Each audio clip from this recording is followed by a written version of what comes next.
নমস্কাৰ মই সাংবাদিক পংকজে আপোনাক সকলোকে পুনৰবাৰ মোৰ ইউটিউব চেনেল তথা ফেচবুক পেজ পংকজ লিংকলাই আন্তৰিকতাৰে স্বাগতম জনাই লৈ আনিছো এই মুহূৰ্তত এটা উদ্বেগজনক তথা চাঞ্চল্যকৰ খবৰ গতিকে চাই থাকক সম্পূৰ্ণ ভিডিঅ'টো ধূপধাৰা আৰক্ষীৰ জালত পৰিল এগৰাকী কুখ্যাত ড্ৰাগছ ব্যৱসায়ী পুনৰবাৰ জনাই দিছো গোৱালপাৰা জিলাৰ ধূপধাৰা আৰক্ষীৰ জালত পৰিল এগৰাকী কুখ্যাত ড্ৰাগছ ব্যৱসায়ী বৃহৎ পৰিমাণৰ ড্ৰাগছ উদ্ধাৰ হৈছে এই কুখ্যাত ড্ৰাগছ ব্যৱসায়ীটোৰ পৰা আপোনালোকে স্ক্ৰীনত যি দৃশ্যাংক দেখি আছে এয়া হৈছে গোৱালপাৰা জিলাৰ ধূপধাৰাৰ পৰা যি খেকাপাৰা সংযোগী পথ সেই পথৰ 17 নম্বৰ ৰাষ্ট্ৰীয় ঘাইপথৰ কাষতে আৰু ইয়াতে এইগৰাকী কুখ্যাত ড্ৰাগছ বেপাৰীক ধৰিবলৈ সক্ষম হয় ৰাইজে স্ক্ৰীনত আপোনালোকে দেখি আছে দৃশ্যাংক এইগৰাকী ড্ৰাগছ ব্যৱসায়ীৰ নাম হৈছে শ্বহীদুল ইছলাম পুনৰবাৰ নাম জনাই দিছো শ্বহীদুল ইছলাম আৰু শ্বহীদুল ইছলাম হৈছে এগৰাকী কুখ্যাত ড্ৰাগছ ব্যৱসায়ী বৃহৎ গোৱালপাৰা জিলাখনৰ বিভিন্ন প্ৰান্তত ড্ৰাগছৰ ৰমৰমীয়া ব্যৱসায় চলাই আছিল আৰু এই ড্ৰাগছ ব্যৱসায়ীৰে ইতিমধ্যে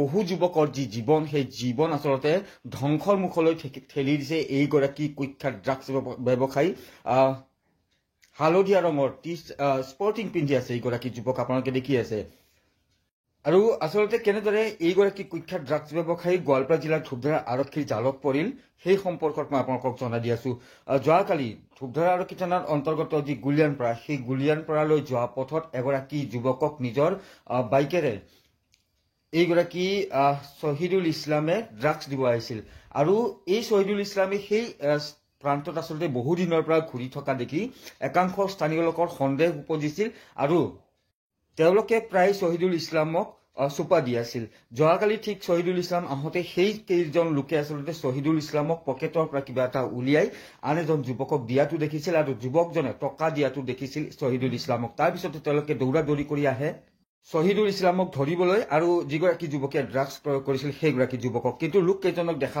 মাত্ৰকে শ্বহীদুল ইছলামে এইখন বাইক গুলিয়ানপাৰাৰ সেই প্ৰান্ততে এৰি থৈ তাৰ পৰা পলায়ন কৰিছে লগে লগে যিজন ব্যক্তি ড্ৰাগছ ক্ৰয় কৰিব আহিছিল সেই যুৱকজনে আচলতে পলায়ন কৰে কিন্তু শ্বহীদুল ইছলামৰ পিছ লৈ সেই লোককেইজনে আৰু তাৰপিছতে শ্বহীদুল ইছলামে খেকাপাৰাৰ ৰাস্তাতে পলায়ন কৰিবলৈ চেষ্টা কৰিছিল যদিও খেকাপাৰাৰ সেই স্থানত আচলতে 17 নম্বৰ ৰাষ্ট্ৰীয় ঘাইপথৰ কাষতে আমবাৰী পূজাৰ বাবে গেট বনাই আছে সেই গেট বনাই থকা কৰ্মচাৰীসকলে দেখিছিল যে শ্বহীদুল ইছলাম নামৰ যুৱকজন পলায়ন কৰিছে আৰু তাৰ পিছে পিছে বহু কেইজন লোক তো শ্বহীদুল ইছলামক চুৰ বুলি ভাবি সেই লোকজনে শ্বহীদুল ইছলামক আবদ্ধ কৰি ৰাখে তাৰপিছতে শ্বহীদুল ইছলামৰ পৰা উদ্ধাৰ হয় ড্ৰাগছ ভৰ্তি 8টাকৈ কণ্টেইনাৰ খবৰ দিয়া হয় আৰক্ষীয়ে ঘটনাস্থলীত উপস্থিত হয় শ্বহীদুল ইছলামৰ উদ্ধাৰ হোৱা ড্ৰাগছখিনি জব্দ কৰে আৰু তাৰপিছতে শ্বহীদুল ইছলামক লৈ পুনৰবাৰ ধূপধাৰা আৰক্ষীয়ে শ্বহীদুল ইছলামৰ ধূপধাৰা আৰক্ষী থানাৰ অন্তৰ্গত চেলাবুৰি থকা বাসগৃহত তালাচী অভিযান চলাই স্থানীয় লোক গাঁওবুঢ়া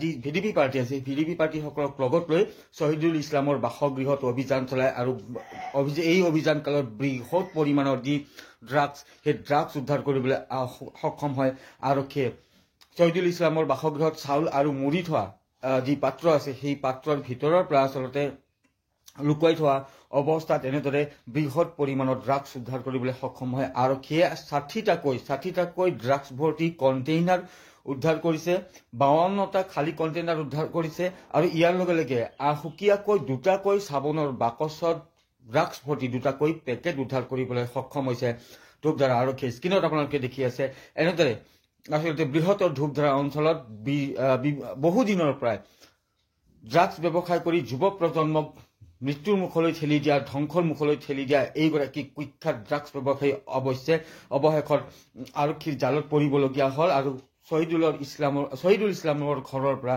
বৃহৎ পৰিমাণৰ যি ড্ৰাগছ আপোনালোকে দেখি আছে 2টাকৈ চাবোনৰ বক্স সেই 2টাকৈ চাবোনৰ বক্সত এনেদৰে ভৰাই ৰাখিছিল ড্ৰাগছ ভৰ্তি 2টাকৈ পেকেট সমান্তৰালকৈ 60টাকৈ কণ্টেইনাৰ ড্ৰাগছ ভৰ্তি কণ্টেইনাৰ উদ্ধাৰ কৰা হৈছে শ্বহীদুল ইছলামৰ বাসগৃহৰ পৰা আৰু চাউল তথা মুড়ি থোৱা পাত্ৰৰ পৰাহে কিন্তু সেই ড্ৰাগছখিনি উদ্ধাৰ কৰিবলৈ সক্ষম হৈছে আৰক্ষীয়ে ইয়াৰ লগে লগে 23,580 টকা নগদ ধনো উদ্ধাৰ কৰিছে আৰক্ষীয়ে স্থানীয় লোকৰ মন্তব্য আছে দিনৰ ভাগত কিদৰে শ্বহীদুল ইছলামক ধৰিছিল ৰাইজে সেই মন্তব্যও আছে শেষৰ আৰক্ষীয়ে শ্বহীদুল ইছলামৰ বাসগৃহত উপস্থিত হয় কিদৰে অভিযান চলাইছিল, কি কি তাত উদ্ধাৰ কৰা হ'ল, সেই সম্পৰ্কত যি মন্তব্য, সেই মন্তব্যও আছে।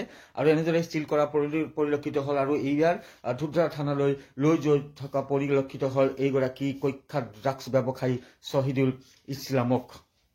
সৰ্বমুঠ 68টা ড্ৰাগছ ভৰ্তি কণ্টেইনাৰ উদ্ধাৰ হৈছে শ্বহীদুল ইছলামৰ পৰা। এই খিলাজুবি ৰাস্তাত কাহুটকা ৰাস্তা আমাৰ এই তাতে কিবা ড্ৰাগছ বেপাৰী তাকে আমি ধৰছোঁ দৌৰাই দৌৰাই।